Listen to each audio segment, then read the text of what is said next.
Hello, it's Charles with Uber Eats. Today is Saturday, March 1st, 2025. And I am blessed I got the wake-up call this morning and got to see another day. Right now it is 61 degrees in McAllen, and they are calling for a high temperature of 86 today and sunny skies. Right now it's just after 6. It's 6:04 in the morning, and sunrise time today is 6:56. I had been getting gas in the evening after I do my deliveries, and but I didn't do that yesterday. It slipped my mind. I wanted to get to the plasma donation center, and once I left there, I just wanted to get home to my apartment. So I had to get gas this morning. I topped off my tank, and gas is still very cheap down here. This morning it was $2.47 a gallon, so great prices on gas. It only took $13 to top off my tank yesterday. I didn't do as much driving yesterday as I normally do, especially on a Friday, but I did good with my money.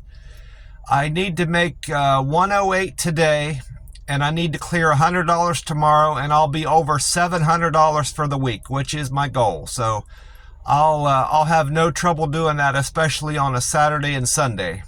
Those are very doable numbers. I had two particularly good deliveries yesterday. I wrote them down here, money-wise. I did 12:05 at the Chick-fil-A. And I had a delivery to Wing Barn. From the Wing Barn, I did 10:54 there. That Wing Barn delivery sticks out in my mind because I had a hard time getting the lady to come to the door to pick up her food. It was in the middle of the day. Normally, customers will let you know if you just want them to leave it at their door. They'll tell you that in the delivery app. Well, this lady said, meet me at the door. So I wasn't about to, just leave it at the door and take a picture of it. She, that could have given me a bad rating if I wasn't patient with her. So I was very patient with her coming to the door. She had fallen asleep, is my impression. She didn't say that, but her hair was all messed up when she came to the door. And it took her a good bit to even know I was there. I had texted her when I got to the Wing Barn to let her know I was waiting on the food to be prepared, her chicken. It wasn't ready when I got there. They didn't seem to even have it, packaged up or anything. It was still in the fryer, I believe, because I waited a good bit. But I texted her to let her know I was waiting on her food to be prepared, and then on the way there, I do this for pretty much every customer. Once I turn on their street, or I'm like 2 streets away from them, I let them know that I'm on your street, I'm almost there.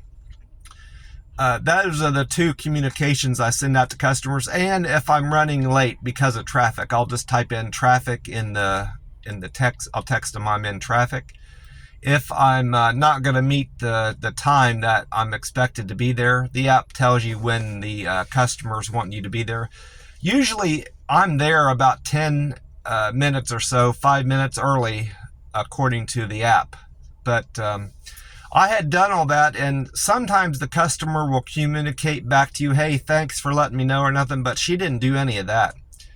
So that was another indication she had probably fallen asleep waiting for her food to get to her door. I wrote my cousin, my landlord, and my aunt all back in Ohio. I wrote them letters, and I picked up 3 St. Patty's Day cards at the Dollar Tree. They have a great selection of cards. Normally, Dollar Tree greeting cards aren't as good and don't have a great variety compared to Dollar General.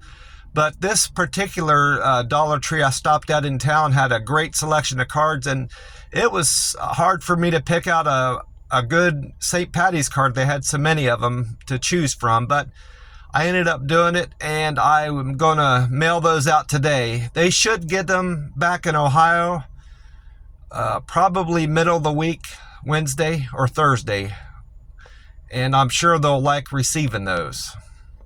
It's the end of the week and I need to do laundry. I'm probably going to do that this evening when I get back from eating my OMAD, well, my one meal every other day. I'm still sticking with the 48-hour fast. My plasma donation went smoothly yesterday. They weren't able to use my right arm still. It's still a little bit bruised from Wednesday last week. The lady said that it is clearing up. It was the same lady that had checked my arm the day before on, Wednesday. And she said it's looking better, but it's not quite there yet. It'll probably be fine to do next week on Wednesday. So I told her my plan was to alternate arms, do one arm this week, and then the next week I'll do another arm, and just switch back and forth. I've come to realize I need to just keep my arm wrapped overnight. On a day I do my plasma donation. They didn't recommend that. I mentioned to them that's what I'm going to start doing. And they said that'll just cause more bruising. That's not been my experience. For me, keeping the pressure on that puncture where they put the needle in is helping me keep the bruising down and keeping that clot in place, I guess. I didn't question her on that. I just know that's what I need to do to keep the bruising down, because it's worked on every puncture wound I've had from them since I started doing the plasma donation. I took the bandage off after 2 hours and on the one that's been bruised, and that's what caused it to be bruised. I'm convinced of that. Mentioned the plasma donation. I've got weighed in again, and my weight is holding steady at about 142. I imagine, I factor in my clothes and my wallet and my cell phone I've carrying on me. I'm still sticking at about 142 in that area. So this one meal every other day is working out great. I don't feel weak, and I'm able to eat as much as I want, and I'm getting more vegetables in my diet, which is good. And I'm drinking plenty of water.